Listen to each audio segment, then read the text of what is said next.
Na Sretenje, vrh povereništva Srpske napredne stranke u Čačku saopštio je dve ključne odluke pred lokalne izbore. Prvo, da mladi advokat iz Čačka Ivan Ćalović bude prvi na listi i kandidat za gradonačelnika, i drugo, da je osnovan izborni štab na čelu sa privrednikom Ostojom Jailovićem. U svom obraćanju novinarima Ćalović se odmah osvrnuo na komentare privrednika da je mladi neiskusan, ukazujući na primere iz prošlosti. Tačno je da sam mlad i da sam neiskusan, ali mnogo dobro znam da prepoznam lopovluk i korupciju. Tome ću da stanem za vrat i to se u pogledu grada Čačka nikada neće desiti, dok sam bar ja na njemu. Što se tiče istorije grada Čačka, najbolji i čuveni predsjednik opštine je bio Miloš Milosavljević, sada pokojni, nedavno preminuli Miloš Milosavljević. On je na mesto predsjednika opštine došao za 24 godine. I ništa ni gradu Čačku nije falilo i nije falilo ni razvoju Moravičkog okruga. To što meni pripisuju mladost i neiskustvo, pripisivali su i Njegošu. Ja ne mogu sebe da poredim sa Njegošem. Govorili su Njegošu, još si mlad i neiskusan, vladiko. Tačno je da ja ne treba da se poredim sa Njegošem, ali kad su njemu to pripisivali, onda ja imam nekih kvaliteta ljudskih i moralnih koji bi trebalo uopšte u tom pravcu i da razmišljam da budem nosilac javnih funkcija. Ćalović je obećao da će okupiti tim najboljih i najpoštenijih ljudi koji će mu pomagati da vrši funkciju gradonačelnika i istakao da izborna utakmica treba da bude fer i časna, bez skrivenih i podlih namera.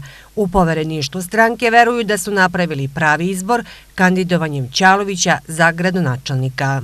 Gospodin Ćalović kao ugledni advokat i kao čovek koji je potpuno profesionalno i materijalno ostvaren da može da iznese taj teret i da sa svojim osobinama kao što su nepotkupljivost, hrabrost i poštenje, da može Čačak da povede napred. Naprednjaci su sinoć promovisali novog šefa izbornog štaba Ostoju Jailovića. On je istakao da će kampanja SNS biti zasnovana na realnosti i da naprednjaci Čačanima sigurno neće obećavati bajke i nešto što neće moći da ispune posle 24. aprila.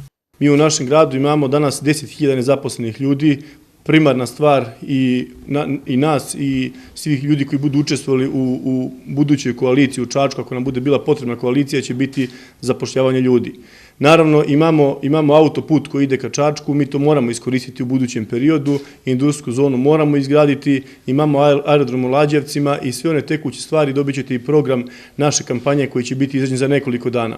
Pred nama je jako ozbiljan posao, mi nećemo napadati druge stranke, sigurno ćemo se braniti od neistina koje budu iznosili o nama. Na konferenciji je saopšteno da izborni štab u užem sastavu čini 20, a u širem 300 aktivista koji su već na terenu. Iako nije želeo da komentariše moguće predizborne koalicije uz podsjećanje da se pregovara sa Jedinstvenom Srbijom, Pokretom socijalista i Brankom Lazovićem, jedan od poverenika, Marko Parezanović, je bio izričit kada je u pitanju stav povereništva o saradnji sa Novom Srbijom. To ni u jednom trenutku nije bila opcija, zaključuje Parezanović.